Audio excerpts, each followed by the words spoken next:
আপনার বুঝের মাঝে ভুল আছে। এখন বাংলাদেশে যারা আমরা অধিক্কা ইসলাম মানতেছি, এই অধিক্কা ইসলাম লইয়া মরতে চাই না, তাওবা করতে চাই। পীর সাহেব হুজুরের লম্বা চাদর হাতে ধরবেন আর কিছু কথা বলবেন যে আল্লাহ সকল গুনাহ মাফ চাই, ক্ষমা চাই, মাফ করে দাও ইত্যাদি। নো নো, এই লোভ কি আমরা বাজার থেকে কিনে আনি?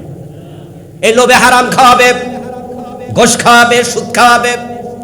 লোভের কারণে ওজনে কম দেবেন, মালে বেজাল দেবেন, আল্লাহ এগুলো জানে। ক্ষমতা আসুক এই কথা যদি আমরা বলি, তাহলে বাংলাদেশের সব মুসলমান কয় হ্যাঁ হুজুর ইসলামী দরকার, কিন্তু আবার কিছু লোক ইসলামওয়ালাদেরকে ফাঁসি দিয়া দেয়, মারে, দৌড়াইয়া দেয়। কারণ কি? কারণ তাদের ক্ষমতার লোভে পাইছে। তারাও বোঝে যে আব্দুল্লাহ মোহাম্মদ তাহের ভাই ভালো মানুষ, 5 বছর এমপি ছিল, কোনো ঘুষ টোষ খায় নাই, দুর্নীতি করে নাই। তো পরের বার তাহলে উনারে ক্ষমতা দেন।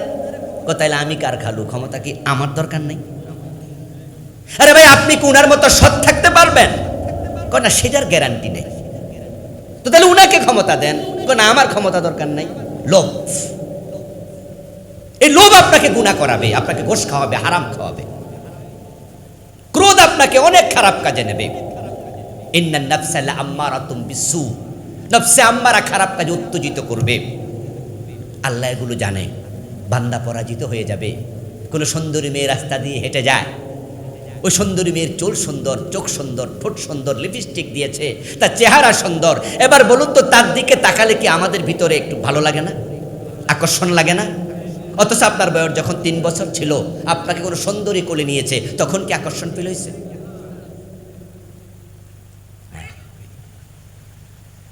আপনার বয়স 2 বছর 3 বছর, ছোট্ট মানুষ, আপনার মায়ের বাড়িতে, বাবার বাড়িতে বেড়াইতে আসছে, পাশের কোনো খালা সে এসে আপনাকে কোলের সাথে জড়াইয়া ধরছে, বুকে নিছে। যুবতী সুন্দরী মেয়ে আপনাকে বুকে নিল, আপনার কোনো ফিলিংস নাই। কিন্তু সে আপনার বয়স যখন 14 বছর, তখন কোলে নেওয়া লাগে না, তাকে দেখলে ফিলিংস তৈরি হয়। তাহলে এই যে একটা প্রবণতা, এটা কি বাজার থেকে কিনছেন না ভিতরে আছে? এই জন্য আল্লাহ জানে কারণে পর্দা লঙ্ঘন করবে। আমার বান্দা এগুলো করে জাহান্নামী হয়ে যাক, আমি আল্লাহ চাই না। তাই মানুষ বানানোর আগে আল্লাহ তাওবার দরজা বানাইছে। তাওবার দরজাটা এখনো খোলা আছে না নাই? আত-তাইয়িবু মিনাজ যামবি কামান লা যামবা লাহু। প্রিয় নবীজি বলছেন, মানুষ যখন গুনাহ করে ফেলে, যদি সে তাওবা করে, আল্লাহ এমন ভাবে ক্ষমা করে যেন সে গুনাহই করে নাই। তাওবা করার নিয়ম কি? তাওবা করার নিয়ম হলো, আগে যে গুনাহ করেছেন সে গুনাহ আর করা যাবে না, এটার সিদ্ধান্ত নেয়া তাওবার 1 নাম্বার কাজ। বাংলাদেশের লোকেরা মনে করে তাওবা মানে তোর হাতে ধরবেন আর কিছু কথা বলবেন যে আল্লাহ সকল গুনাহ মাফ চাই, ক্ষমা চাই, মাফ করে দাও ইত্যাদি। নো নো, তাওবা করার জন্য প্রথম শর্ত হলো অপরাধ স্বীকার করবেন। দ্বিতীয় শর্ত, অপরাধ আর কোনোদিন করবেন না, সিদ্ধান্ত নেবেন। তৃতীয় শর্ত হলো এবার আপনি আল্লাহর কাছে কায়মন বাক্যে ক্ষমা চাইবেন। এই 3টা জিনিস একসাথে হওয়ার নাম তাওবা। এবার আপনাদের কাছে জানতে চাই, ইসলামে পরিপূর্ণ প্রবেশ করো যে আল্লাহ বললেন, আমরা যে পরিপূর্ণ প্রবেশ করি নাই, এদেশে আমরা কত অপরাধ করছি। সমাজে ইসলাম নাই, রাষ্ট্রে ইসলাম নাই, আদালতে ইসলাম নাই, বঙ্গভবন ইসলাম দিয়ে চলে না, গণভবন চলে না, অর্থনীতি চলে না, সমাজনীতি চলে না, আমাদের কোর্ট কাছারি কিচ্ছু ইসলাম দিয়ে চলে না। তাহলে ইসলাম বাংলাদেশে পরিপূর্ণ আছে না অপূর্ণ? তাওবা দরকার আছে না নাই? তো তাওবা যদি করতে চান, ইসলামকে পরিপূর্ণভাবে ক্ষমতায় নিন। ক্ষমতা নেয়ার সিদ্ধান্ত নিলে তাওবা কবুল হবে। যদি ক্ষমতা ইসলামকে না নেন, তাহলে আদালতে ইসলাম দিয়ে কখনো রায় হবে না। নবীজি সাল্লাল্লাহু আলাইহি ওয়াসাল্লাম পরিপূর্ণ ইসলাম কেমনে মানে আমাদের শিখাইছে। চোর ধরে হাত কাটতেন, মহিলা চোর ধরা পড়েছে, নবীজির কাছে সুপারিশের জন্য গেছে, তাকে কোনো রকমের অন্য শাস্তি দেয়া যায় কিনা? নবীজি জবাব দেন, আমার মেয়ে ফাতেমা চুরি করলে আমি ফাতেমার হাতটাও কাটবই। চোর ধরে হাত কাটার কথা ইসলামে, কোরআনে আছে না নাই? তো ইসলামের এই অংশটা বাংলাদেশে চলে না অচল? তাহলে ইসলাম এখানে পূর্ণ না আংশিক? আংশিক ইসলাম মানার অধিকার আমাদের দিল কে? আল্লাহ কি আংশিক মানতে বলছে না পুরাটা? তো আংশিক মানার অধিকার আপনি কাকে দিল? আপনার বুঝের মাঝে ভুল আছে। নবীজি সাল্লাল্লাহু আলাইহি ওয়াসাল্লাম মদিনা রাষ্ট্র চালাইছেন 10 বছর প্রেসিডেন্ট হয়ে। উনার রাষ্ট্রে যারা মদ পান করত তিনি তাদেরকে 80 বেত্রাঘাত করতেন। কয়টা? বাংলাদেশে মদ আছে কিনা? 80 বেত দিছেন কয়দিন? তাহলে ইসলামের এই অংশটা বাংলাদেশে সচল না অচল? তাহলে ইসলাম বাংলাদেশে আইনগতভাবে পূর্ণ না অপূর্ণ? অথচ মুসলমানের সংখ্যা শতকরা 92।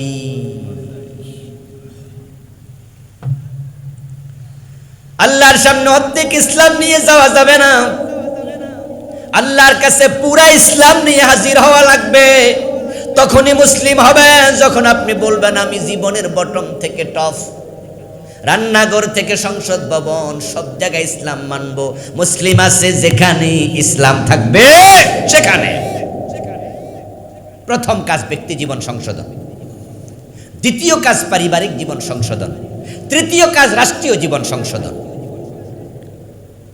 এখন ব্যক্তির দিকে 1 নম্বরে তাকাবেন, কু আনফুসাকুম, এরপর ওয়াহালিকুম নারা। সুতরাং আপনারা যারা টাকনুর নিচে কাপড় পরেন, আপনি এখন থেকে আর টাকনুর নিচে কাপড় পরবেন না। তাহলে একটা কবিরা গুনাহ থেকে আপনি মুক্ত হলেন। যারা সুদে টাকা লাগাইয়া রাখছেন, সুদ খাওয়া মানে মায়ের সাথে জেনা করা, তাও 73 গুনার মাঝে এটা সবচেয়ে ছোট। টাইসারু হুয়াইয়ানকে হাররাজুল। 1 টাকা সুদ খেলে 36 বার জেনার গুনাহ হয়। কয়বার? মান আকালা দিরহাম রিবা ওয়া হুয়া ইয়ালাম আন্নাহু আশাদ্দু মিন 36 জিনা। 1 টাকা সুদ খাওয়া মানে 36 বার জেনার গুনাহ, আরো শক্ত, আসাদ্দু, আরো বেশি গুনাহ। 100 টাকা সুদ খেলে 3600 বার জেনার গুনাহ, 1000 টাকা সুদ খেলে 36,000 বার জেনার গুনাহ হবে। ইসলামে পরিপূর্ণ ঢোকেন প্রিয় ভাইরা। ফার্স্ট ব্যক্তি জীবন সংশোধন করেন। যারা সুদে টাকা লাগাইছেন, যারা সুদে টাকা আনছেন, যারা সুদী ব্যাংকে চাকরি করছেন, যারা সুদের সাক্ষী হচ্ছেন, তওবা করেন, কারণ এই 4 জন সমান অপরাধী। লাআনা রাসূলুল্লাহ সাল্লাল্লাহু আলাইহি ওয়াসাল্লাম আকিলার রিবা ওয়া মুকিলাহু ওয়া শাহিদাইহি ওয়া কাতিবাহু ওয়া কালাহুম সাওয়াউন। নবীজি বলছেন সুদ যে খায়, যে সুদ দেয়, যে সুদ লিখে, যে সুদের সাক্ষী থাকে, তাদের উপর আল্লাহর লানত, আল্লাহর গজব। তারা 4 জন সমান অপরাধী। সুদ খাওয়া অবস্থায় মরবেন না। কে কবে মারা যাবেন কোনো ঠিকানা আছে? টাইম জানেন নাকি? আজকে মরতে পারেন না। যদি আপনি সুদ খাওয়া অবস্থায় মারা যান, মায়ের সাথে জেনা করা অবস্থায় আপনার মৃত্যু হচ্ছে। কিসের জান্নাত খোঁজেন আপনি? যারা ঘোষ খাচ্ছেন আজকে থেমে যান যে আমি আর খাবো না। এটা হচ্ছে ব্যক্তি সংশোধন। সুবিধাবাদী হয়ে যাবেন, ইসলাম কিছু মানবেন কিছু মানবেন না, এত সোজা জান্নাত মিলে না। নবীজির একজন সাহাবী, উনার খাদেম ছিল, গোলাম। যুদ্ধের মাঠে নবীজির সাথে গেলেন, ও যুদ্ধে তিনি মৃত্যুবরণ করলেন, শাহাদাত। ওনার মৃত্যুর খবর কেউ একজন রাসূল সাল্লাল্লাহু আলাইহি ওয়াসাল্লামের কাছে গিয়ে দিলেন। ইয়া রাসূলুল্লাহ, ফুলানুন কাদ উস্তুশহিদা। ক্বালা কাল্লা কাদ দাখাল রাআইতুহু ফিন্নার বিআবাতিন কাদ গাল্লাহা। ইয়া রাসূলুল্লাহ, আপনার অমুক খাদেম আজকের যুদ্ধে শহীদ হয়ে গেছে। ফুলানুন কাদ উস্তুশহিদা, খবর দিল অমুক শহীদ হয়ে গেছে। নবীজি জবাব দেন, কাল্লা, অসম্ভব। কাদ রাআইতুহু ফিন্নার, আমি তাকে জাহান্নামে দেখে এসেছি। মেরাজের রাতে রাসূল জান্নাত জাহান্নাম পরিদর্শন করেন নাই? রাসূলকে আমি তাকে জাহান্নামে দেখে এসেছি। এর মানে কি দাঁড়ালো? লোকটা যুদ্ধের মাঠে মারা গেছে, কিন্তু আল্লাহ তাকে শহীদ হিসাবে কবুল করে নাই। তুমি দেখছো হে মারা গেছে যুদ্ধের মাঠে, এই জন্য বলছো উস্তুর সিদা শহীদ হয়ে গেছে না। এবার প্রশ্ন হতে পারে কারণটা কি? কারণটা কি? নবীজি এবার কারণ বলছে, বিআবা আতিন কাদাকাল্লাহা। কারণ হচ্ছে অমুক যুদ্ধের গনিমতের মাল থেকে সে একটা চাদর চুরি করেছিল, তাওবা করে নাই। ওই একটা চাদর চুরি করার অপরাধে আল্লাহ শাহাদাতি কবুল করে নাই। হযরত আদম, হযরত হাওয়া আলাইহিমাস সালাম জান্নাতে আল্লাহর কয়টা আদেশ লঙ্ঘন করছিল? বলেন না ভাইয়েরা, কয়টা? জান্নাতে আল্লাহ রাখছে না ফাটায় দিছে? কাপড় চোপড় সাথে দিছে না খুলে লাইছে? আমরা গুনাহ করি কয়টা? তো কিসের জান্নাতের আশা করছি? কনসেপ্ট ঠিক করেন। জান্নাতে যাওয়া কঠিন কিছু না, সহজ। জান্নাতের রাস্তা একবারে সহজ। একটা, নবীজি হাতে কাঠি নিলেন, মাটির মাঝে অনেকগুলো আঁকা আঁকি করলেন, দাগ দিলেন। ইবনু মাজাতে এসেছে মাঝখানে একটা স্ট্রেট দাগ দিলেন, সোজা একটা দাগ দিলেন। দাগ দিয়ে এবার নবীজি উপস্থিত সাহাবাদেরকে বললেন, তোমরা কি বোঝো আমি কি করছি? এই আঁকা আঁকির অর্থ কি? উপস্থিত সাহাবারা বলল, ইয়া রাসূলুল্লাহ, আমরা তো বুঝি নাই আপনি মাটির মাঝে এতগুলো আঁক কেন দিলেন। নবীজি সাল্লাল্লাহু আলাইহি সাল্লাম জবাব দেন, এই আঁকা বাঁকা যতগুলো দেখো সব জাহান্নামে যাওয়ার রাস্তা, আর মাঝখানে সোজা একটা আঁক দিয়েছি, এটা আল্লাহর জান্নাতের রাস্তা। আপনাদের কাছে জানতে চাই জান্নাতের রাস্তা কয়টা? আঁকা বাঁকা না সোজা? তো জান্নাতে যাওয়া কঠিন হবে কেন? কিন্তু ঝামেলা তো করছি আমরা। আমরা না হারাম খাই, আমরা না জুলুম করি, আমরা না মানুষ ঠকাই। আপনি ইক্তেফা করেন, কানাত অনুভব করেন, এটাকে জীবনের পাথেও বানান যে আমি কম খাবো, হারাম খাবো না। আমার প্রিয় ভাইয়েরা, আসলে আমরা যারা হারাম খাই, হারামের সাথে আছি। অভাবে মানুষ হারাম কম খায়, হারাম বেশি খায় স্বভাবে। বিভিন্ন বড় বড় অফিসে যারা ফিয়ন চাকরি করে, তাদের বেতন কত? 10,000, 15,000, 20,000। আর অফিসারের বেতন কত? 50,000, 1 লাখ। গোশের বান্ডিলটা বড় কে খায়? তো বেড়ানা 1 লাখ বেতন পায়, তার গোশ দরকার কি? আপনারা তো আমাদের বাংলাদেশের মানুষ, আমরা সবাই এক দেশের মানুষ। 1 লাখ টাকা মাসে কামাই করলে বেড়ার কি খাইয়া পয়রা বাঁচতে পারবো না? গোশ খাওয়া দরকার আছে। অথচ হেতু গোশ বেশি খায়। তো আপনার জান্নাতে যাওয়ার অন্তরায় হবে আপনার স্বভাব। এই যে আমাদের জয়নুল আবদিন ফারুক, বিএনপির বড় নেতা, নোয়াখালীর একজন বড় নেতা, সংসদের হুইপ ছিলেন, চিফ হুইপ, মনে নাকি জানি হুইপ ছিল জয়নুল আবদিন ফারুক। উনাকে সংসদ ভবনের সামনে জামা কাপড় খুলে পিটাইছে না? ওই দৃশ্য মনে আছে আপনাদের? পিটাইছে যে নেতৃত্বে হারুন, এসপি হারুন। ওই হারুন পুরস্কার হিসাবে পরে অনেক বড় বড় চাকরি পাইছে। কয়দিন আগে আবার পলাই গেছে হাউন আঙ্কেল, মনে আছে নি? এই হাউন আঙ্কেল, আরে এই হাউন আঙ্কেল বাতের হোটেল খুলছিল। হ্যাঁ, আচ্ছা, হাউন আঙ্কেল গত সরকার থেকে পুরস্কৃত হয়েছে জয়নুল আবদিন ফারুককে পিটানোর কারণে। যে পুলিশ তাকে পিটাইছে, আপনারা বলুন তো, আগামীতে যদি বিএনপি ক্ষমতায় আসে, এই বেটা কি মন্ত্রী হবে না? তখন পুলিশ পিটাইব না সেলুট দেব? হ্যাঁ, এটা পুলিশের কাম। সময় মতো সেলুট, সময় মতো মাইজ। আল্লাহর ফেরেশতারা ঠিক তাই করে। উদাহরণ দিয়ে বুঝাচ্ছে কিন্তু আমাকে আর আপনাকে। ফিরআউনকে আমি ছাড়ি না, হে আমাক তো বলেছে, আমি ছাড়লাম না। না ছেড়ে তাকে আমি একবারে সমুদ্রের তলায় নিয়ে গেলাম। তারপরে সমুদ্র থেকে, তলা থেকে আমি কিছু কাদামাটি বের করলাম, বের করে তার গালের ভিতরে ঢুকাইয়া দিলাম। জিবরিল আমিন রাসূলকে বলতেছে, হে আল্লাহর নবী, শোনেন আমার কাহিনী। আমি তার গালের ভিতরে একবারে কিছু কাদামাটি এজন্যই ঢুকাইছি, কারণ সে যদি আবার কালেমা পড়ে ফেলে আল্লাহ তাকে ক্ষমা করে দিতেও পারে। তার মতো জালেম যেন কালেমার পড়তে না পারে, তাই কাদামাটি ঢুকাইয়া দিছি। আমার তো আমি ইমান এনেছি, কিন্তু লা ইলাহা ইল্লাল্লাহ এটা বলতে পারে নাই, এই সুযোগ দেই নাই আমি। কোরআনে আছে ওয়ালাউ তারা ইয ইয়াতাওয়াফফাল্লাযীনা কাফারুল মালাঈকাতু ইয়াদরিবুনা উজুহাহুম ওয়া আদবারাহুম ওয়া যুকু আযাবাল হারিক। ও প্রিয় নবী, যে মানুষগুলো নাফরমান, বেঈমান, জালেম, কোরআনের কাছে আসে না, কোরআন মানে না, পড়ে না, জানে না, জানতে চায়ও না, তাদের মৃত্যুর সময় আমি ফেরেশতা পাঠাই, ফেরেশতাকে বলে দেই জাহান্নাম থেকে আগুন দিয়ে বানানো চাবুক নিয়ে তার কাছে যাও।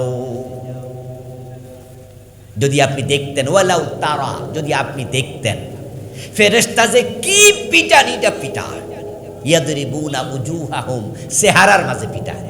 কোথায় পিটায়? আল্লাহ বলতেছে কোরআনের আয়াত, আমরা দেখি না কত কাফের মরে, আমরা দেখি যে বেটা শুয়ে আছে, কিন্তু ফেরেশতা পিটাচ্ছে।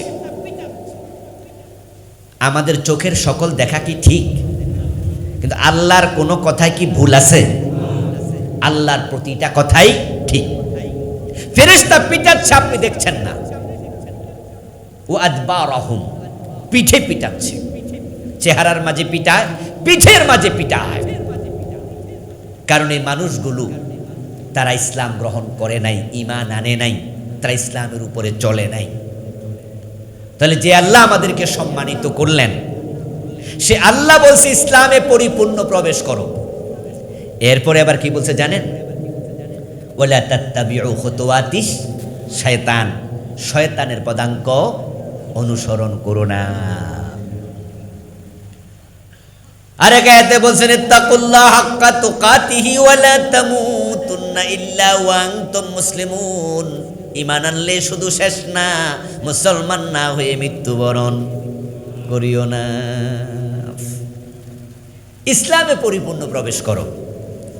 তো আলহামদুলিল্লাহ, আমরা যারা আজকে এই খেয়াশের মাহফিলে আছি, আমরা সবাই ইসলামেই আছি। কিন্তু আমরা সবাই কি ইসলামে পরিপূর্ণ আছি না কিছু ঝামেলাও আছে? সুদে টাকা লাগাইছেন এমন দুই একজনকে আজকের মাহফিলে নাই। আচ্ছা, আজকের মাহফিলে না থাক, কিন্তু এই ইউনিয়নে তো আছে নাকি?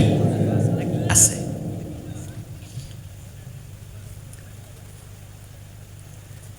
দেখেন, সুদে টাকা লাগাই রাখছেন,